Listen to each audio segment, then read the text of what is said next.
All action movies have one thing in common: to try to outdo every other action movie that preceded it. With bigger budgets and grander special effects, it's rare for any movie to stand out among the pack. But once every decade or so, there's that one single movie that sets a new standard. In the 70s, it was Star Wars. The 80s, Who Framed Roger Rabbit. And the 90s brought us The Matrix.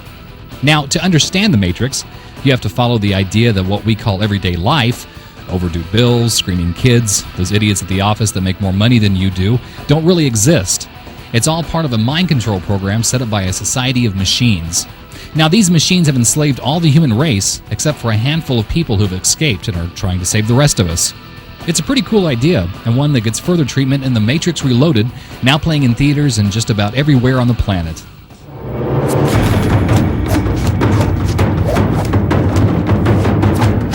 Keanu Reeves stars as Neo, considered by many to be the one who will bring all humanity back to reality. Neo is guided by his teacher Morpheus, played by Lawrence Fishburne. Tonight, let us make them remember. This is Zion, and we are not afraid! And his girlfriend Trinity, played by Carrie-Anne Moss.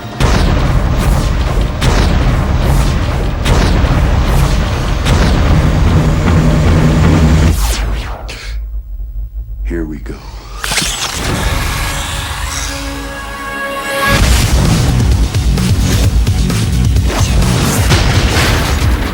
Hiya, fellas. It's him. Do we proceed? Yes, he is still Only human. all of our lives. We have fought this war. Tonight, I believe we can end it. That's a nice trick. Upgrades. The Matrix Reloaded can be summed up in a single word: more.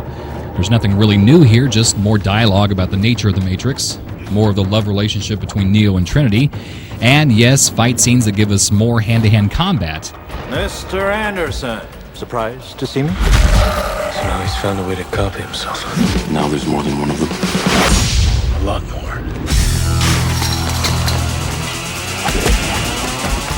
But by the end, you realize that Neo fighting 100 men isn't really more entertaining than Neo fighting 10 men.